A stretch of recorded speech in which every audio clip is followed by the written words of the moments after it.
Olha, 2024 começou com ocorrências aquáticas no Distrito Federal, aqui no DF, e desde o dia 1º de janeiro, o Corpo de Bombeiros já atendeu 2 ocorrências de afogamento com morte. Isso só no Lago Paranoá. Agora, quem são essas pessoas que fazem esses atendimentos? Como é que elas se prepararam para isso, para buscar pessoas, para ajudar, inclusive dando dicas, né? O que essas pessoas têm a nos dizer? A gente vai conversar agora com o Gustavo Schwab, porque ele vai trazer respostas para a gente. Ele vai falar, por exemplo, quantos profissionais ficam a postos para monitorar a região do Lago Paranoá, hein, Schwab? Bom dia para você.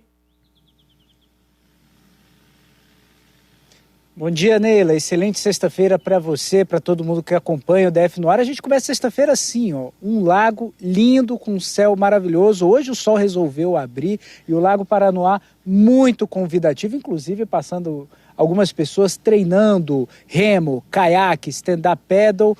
E a gente alerta que para esse tipo de prática ela precisa ser feita sempre com segurança. E quando a gente fala de segurança, obviamente a gente também fala da equipe do Corpo de Bombeiros Militar do Distrito Federal, que conta com uma equipe de 50 militares que atuam em buscas e salvamentos no Lago Paranoá. Mas para contar um pouquinho dos detalhes de como funcionam todas essas ocorrências, conversar com o primeiro-tenente Alan Valim, aqui do Corpo de Bombeiros. Primeiro-tenente, muito obrigado por receber a equipe do DF no ar. Um bom dia para o senhor.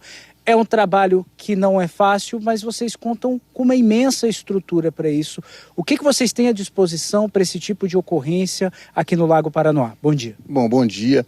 É isso mesmo, a gente conta com equipe completa, né, de guarda-vidas e mergulhadores de resgate para atender todas as ocorrências aquáticas no Distrito Federal, em especial o nosso Lago Paranoá, como é muito frequentado nesse período de férias. Então nós temos equipamentos de salvamento aquático, temos embarcações para fazer esse pronto atendimento e em ocorrências de grande vulto também a gente convoca os nossos mergulhadores de folga e a gente consegue dar esse tempo de resposta o mais rápido possível. Agora, falando de número de estrutura, a gente pode acompanhar alguns exemplares aqui, mas o que de fato vocês contam para essas ocorrências, não só no Lago Paranoá, mas também como está acontecendo neste momento lá no Lago Corumbá também, a busca de uma pessoa que caiu de uma embarcação. O que o Corpo de Bombeiros tem à disposição?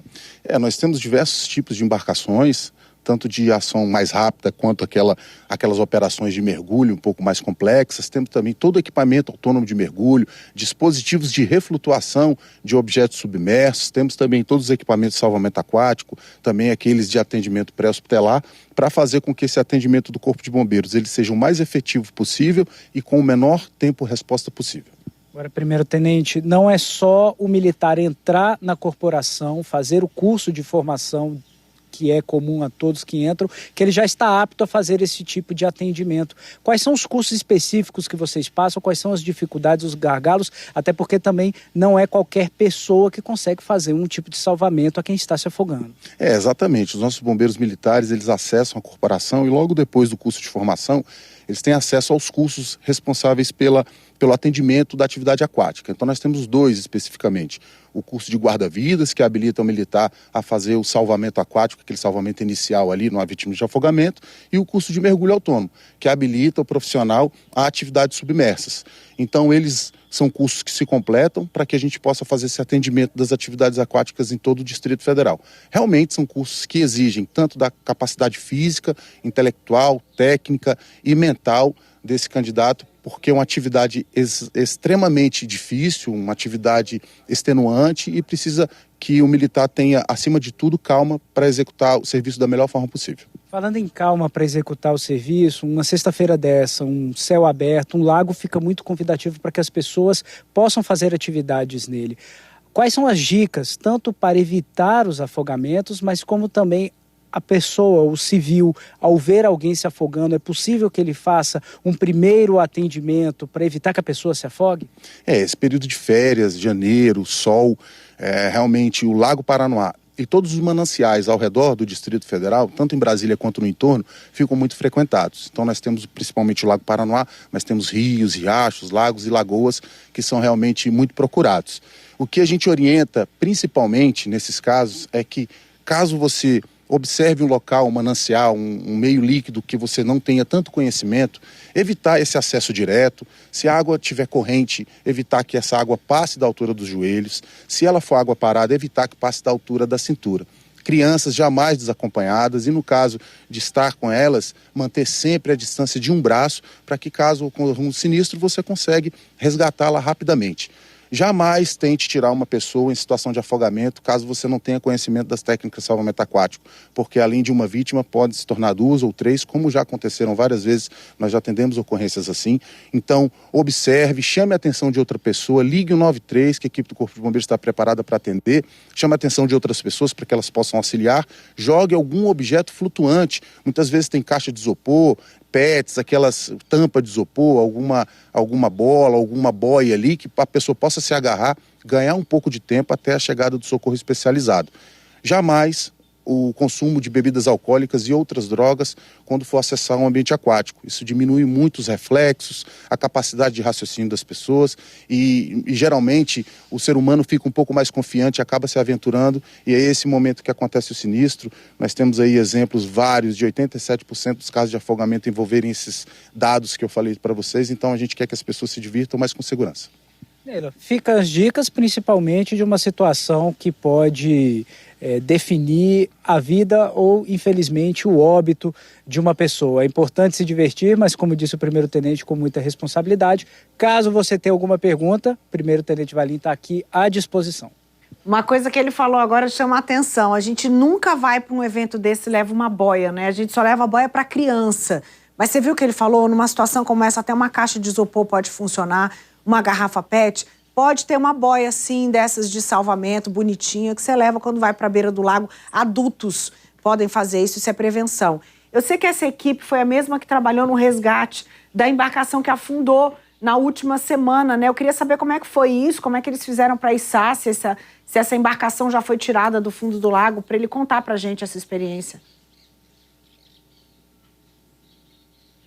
Perfeito. Tenente, a Neila no estúdio pergunta sobre a operação de reflutuação da embarcação que afundou no último sábado aqui no Lago Paranoá.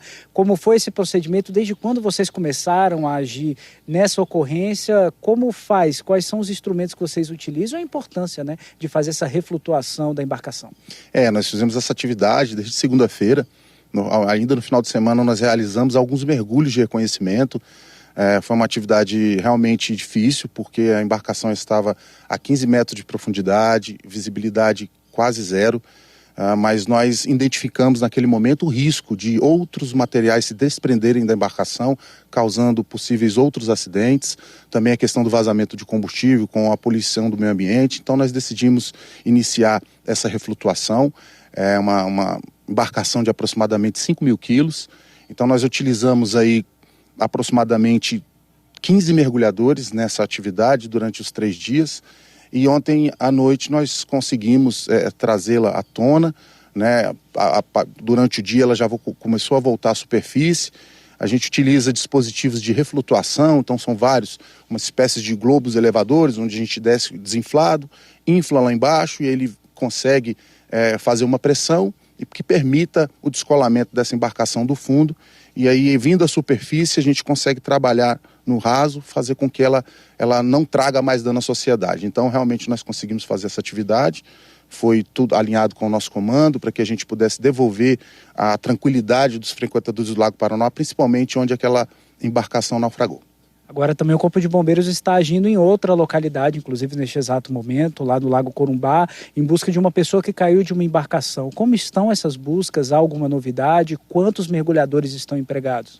Nós temos essas buscas ainda em andamento, em apoio ao Corpo de Bombeiros Militar do Estado de Goiás. Do Corpo de Bombeiros Militar do Distrito Federal nós temos 6 militares lá, todos mergulhadores, 2 viaturas, com a nossa embarcação que também vai nessa viatura, fazendo esse auxílio.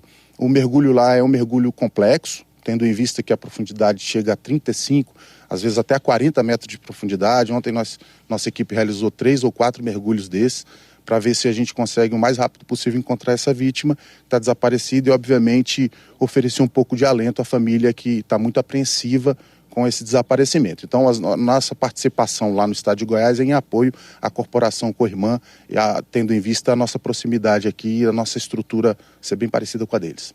Neila, devolvo você no estúdio agora, claro, sempre torcendo para o melhor nesse tipo de situação, que o Corpo de Bombeiros possa encontrar essa vítima lá no Lago Corumbá.